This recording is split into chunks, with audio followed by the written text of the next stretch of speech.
آ رہا ہے کہ وہاں پہ کوئی خاص بات تو نہیں ہوئی ہے، اور کسی پارٹی یا پیپلز پارٹی یا نون لیگ کا جو آپس میں ٹکٹوں کا جو تقسیم ہے اس کے بارے میں کوئی بات چیت نہیں ہوا ہے. سو یہ جو چیزیں ہیں نا وہ بعد میں پتہ چلے گا، لیکن اللہ خیر کرے کہ نواز شریف صاحب آ جائے. ہم اس کا آنے کا انتظار کر رہے ہیں، کافی عرصہ ہو گیا. وہی ہمارا ایک وش ہے کہ اللہ کرے نواز شریف صاحب آ جائے اور پاکستان کے جو حالات ہے، پاکستان کی جو اکانومی ہے، جو پاکستان کا جو ایک اسٹیٹس تھا وہ دوبارہ واپس آ جائے. ایک اور بات یہ ہے کہ عمران خان کا جو مسئلہ ہے، سمجھ نہیں آ رہی کہ 9 مئی کے بعد 2 مہینے سے آلموسٹ زیادہ گزر چکا ہے، کیا ہونے والا ہے. مقدمات درج کیا گیا ہے دہشت گردی کا بھی، لیکن یہ نہیں پتہ ابھی تک کہ اس کے جو مقدمات میں وہ سول عدالت میں جائے گا یا فوجی عدالت میں جائے گا. لیکن اس کے ابھی کئی وزراء جو ہے نا وہاں کے ٹی وی ٹاک شوز میں بتاتے رہتے ہیں کہ نہیں، شاید فوجی عدالت میں نہیں جائے گا، لیکن ابھی کسی کو نہیں پتہ. اور عمران خان کا یہ ہے کہ اس کو روزانہ دوبارہ مسلسل اس کے ضمانتیں مل رہا ہے. اور جو توشہ خانہ کا جو کیس انہوں نے عمران خان جو اپیل کیا تھا کہ ناقابل سماعت ہونا چاہیے، وہ انہوں نے جو اسلام آباد کی جو ہائی کورٹ انہوں نے اس کو ٹرائل کے لیے سول سیشن میں انہوں نے بھیج دیا ہے، سول عدالت کے میں بھیج دیا ہے. اور پھر کل سماعت تھا، عمران خان حاضر نہیں ہوا اور اس کے لیے انہوں نے استثناء کا عزلی کا انہوں نے استدعا کیا تھا جو منظور ہو گیا تھا. آج بھی عمران خان پیش نہیں ہوا، ان کے وکلاء بھی، اور آج بھی غیر عزلی کا انہوں نے جو استثناء تھا ان کو منظور کر لیا گیا ہے. تو اس طرح کا جو حالات عمران خان کے لیے سمجھ مجھے تو نہیں آ رہی ہے، بالکل یہ سمجھ نہیں آ رہی کہ کیا ہونے والا ہے. جو جن کے پاس شواہد ہے، اور عمران خان ایک بہت چالاک آدمی، اس میں کوئی شک نہیں کہ یہ ٹالتا رہتا ہے. ابھی دیکھیں کہ توشہ خانہ کا یہ اگر یہ اس میں مجرم نہیں ہے اور اگر ملزم نہیں ہے تو پھر آ کے سامنے آ کے عدالت میں جا کے فیس کرو. لیکن اس کو پتہ ہے کہ یہ اس نے جو کر چکا ہے وہ اللہ جانے، اور اس کو پتہ ہے کہ اس نے کیا کیا ہوا ہے. ہمارے تو سامنے وہی باتیں آ گیا. دوسرے آج کل اس نے جو اپنی ایک یوٹیوب میں ایک چینل اس نے عمران خان نے کھلا ہے، اور اس میں روزانہ 2-3 ولاگ بھی کرتا رہتا ہے، اور وہی رونا دھونا اپنی طرف سے اپنا جو کیسز ہے وہ بھی پیش کرتا ہے، اور اس کا اپنے کیسوں کا فیصلہ خود بھی کر لیتا ہے، اور وضاحتیں بھی دے رہا ہے اپنی ولاگ میں. تو کل اس نے جو ولاگ کیا تھا، بلکہ 2-3 دفعہ دن میں کرتا رہتا ہے. کل فاکس ٹی وی میں اس نے انٹرویو دے دیا، اور انٹرنیشنل ٹی وی کے بھی وہ انٹرویو دیتا رہتا ہے، سوالوں کا جوابات ہوتا ہے. اور جو کل کا جو فاکس ٹی وی میں جو وہ انٹرویو تھا، وہ سوالات تو ہمیں سمجھ نہیں آ رہے، لیکن عمران خان کا جوابات اسی طرح ہوتا ہے جو وہ چاہتا ہے. تو عمران خان اپنے آپ دفاع خود کر لیتا ہوتا ہے اپنی ولاگز میں. تو کل آپ کو یاد ہوگا 2 دن پہلے شمالی وزیرستان میں شمالی بلوچستان میں ایک دہشت گردی کا واقعہ ہوا. جوب گریجان میں ایک گروپ کے دہشت گردوں نے حملہ کرنا چاہتے تھے اور وہاں پہ گھسنے کی کوشش کر رہے تھے، لیکن ہمارے جو فوجی نوجوان غیور اور بہادر ہیں انہوں نے اس کو پسپا کر دیا، اور شدید فائرنگ کے بعد دہشت گردوں کو انہوں نے جہنم پہنچا دیا، اور ہمارے کچھ فوجی زخمی بھی ہوئے اور کچھ شہید بھی ہوئے. تو عمران خان نے کل ان اللہ و انا الیہ راجعون، ہم بھی افسوس کرتے اس طرح کا ہمارا جو فوجی جوان ہے روزانہ اپنی جان دیتے ہیں، اور ان کے دیکھیں کہ 9 مئی کو ان کے ساتھ کیا کیا واقعات نہیں انہوں نے کر دیا گیا. تو عمران خان نے کل اپنی ولاگ میں اظہار افسوس بھی کر لیا، اور بڑا سوچنے والی بات ہے کہ عمران خان شہیدوں کا اظہار افسوس کر رہا ہے. جو آدمی 9 مئی کو پاکستان کی دہشت گردی کا ایک مناظر پیش کیا تھا، اور اس کی ماں پہ اور خود وہ مؤثر مائنڈ تھا، آج وہ شہیدوں کے ساتھ ہمدردی کا اظہار کر رہا ہے.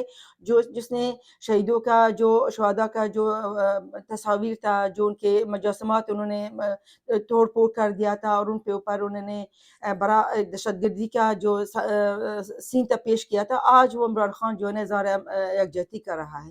اس سے اور منافقت کیا ہو سکتا ہے؟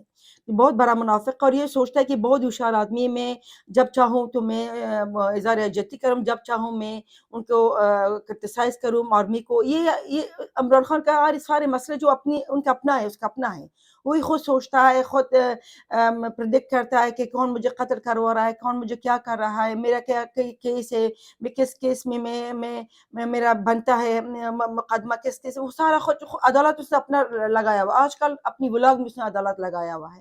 سو وہ سارا کچھ خود ہی ڈیسیجن لیتا ہے عمران خان. سو کل اس نے ایک اور بات اضافہ کر دیا، اس نے اپنی ولاگ میں یہ کہا کہ میں آپ کے ساتھ ایک بات کرنا چاہتا ہوں کہ میں نے جنرل باجوہ کو جب افغانستان کے اندر اندر پتہ تھا کہ امریکی وہاں سے نکلنے لگے ہیں، تو میں تب سے ان کو کہہ رہا تھا کہ مجھے خوف ہے پاکستان کی سیکیورٹی کا معاملے کا، کہ اگر وہاں سول وار ہو گئی افغانستان میں تو اس کا سارا فال آؤٹ پاکستان میں آئے گا. یہ عمران خان کا اپنی ولاگ میں بتا رہا تھا. اور یہ بھی کہہ رہا تھا کہ میں نے جب جنرل فائز کی بات کی اور میں نے جنرل باجوہ کو سمجھایا تھا کہ صرف جنرل فائز کو سردیوں تک اس لیے رکھنا چاہتا ہوں کہ 5 سال سے وہ سیکیورٹی چیف ہے اور انٹیلیجنس چیف بھی ہے پورا پاکستان میں. ان کے رابطے تھے افغانستان کے طالبان سے اور دوسری حکومت کے ساتھ بھی، اور ان کا ہونا بہت ضروری تھا. جو یہ چینج اوور ہو رہا ہے، میں نے کبھی یہ بھی نہیں سوچا تھا کہ آرمی چیف جنرل فائز کو بنانا ہے، کیونکہ مجھے تو پتہ ہی نہیں کہ باقی اور کون ہے اور کون رننگ میں تھے. اور یہ جنرل باجوہ تک لوگوں کو بتانا شروع کر دیا کہ عمران خان نے فیصلہ کیا ہے اور ان کو میرے خلاف بنایا. مطلب عمران خان بتانا چاہتا ہے کہ میں نے جنرل فائز کو اس لیے رکھنا چاہتا تھا کہ وہ 5 سال سے انٹیلیجنس کا چیف تھا اور ان کے رابطے افغانستان کے طالبان اور افغانستان کی حکومت میں تھا، تو اسے میں رکھنا چاہتا تھا. لیکن جنرل باجوہ نے سب کو بتایا تھا کہ میں جنرل فائز کو چیف آف آرمی بنانا چاہتا ہوں، اور انہوں نے سب کو میرے خلاف کر دیا. تو یہ جو نقطہ ہے وہ اس لیے یہ ہمیں نہیں بتا رہا ہے، یہ اصل میں chief of army staff general اسم منی صاحب کو بتا رہا ہے. لیکن وہ اگر اس کو بات کا مان بھی جائے، لیکن تم نے جو جنرل اسم منی صاحب کے ساتھ جو تم نے کیا تھا وہ کیا کھلے کتاب کی طرح نہیں ہے؟ سب کو پتہ ہے کہ آپ نے کیا کیا تھا. جو انہوں نے اسم منی صاحب جب chief of army chief of آئی کا جو چیف تھا آپ کے سامنے لے کر آیا تھا، آپ کے بیوی کا پنکی پنی کا جو کرپشن کا جو اور شہزاد اکبر کا اور عثمان بزدار کا اور زلفی بخاری کا سب کا جو لے کر آیا تھا، تو آپ نے فوراً باجوہ کو فون کیا تھا جس وقت چیف آف آرمی اسٹاف تھا کہ یہ میرے گھر تک پہنچ گئے اور یہ ان کو تبادلہ کرواؤ. تو وہ کیا تھا.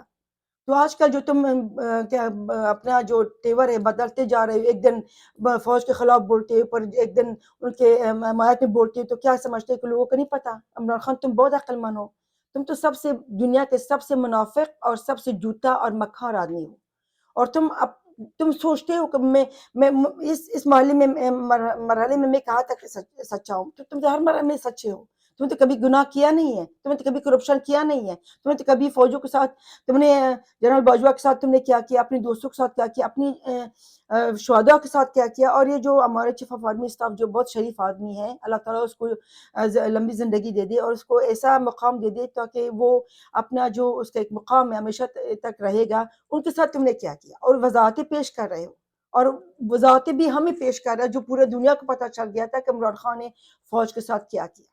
سو یہ تھا تو دوستوں تھوڑا سا آپ کے ساتھ شیئر کرنے کا کہ اس منافق آدمی کے کیا لوگوں کو ورغلاتا ہے اور کیا برین واش کرتا ہے، وضاحتیں ان کے دیکھیں ذرا. سو دوستوں میرے چینل کو سبسکرائب کر لائک اور شیئر کریں، اپنی کمنٹس کو مجھے آگاہ کر دیجیے گا، مجھے اپنی دعاؤں میں یاد کیجیے گا. پاکستان کے لیے سوچے گا. پاکستان کے آرمی ہے تو پاکستان ہے، پاکستان ہے تو پاکستانی ہے. آرمی زندہ باد، پاکستان پائندہ باد. اللہ حافظ.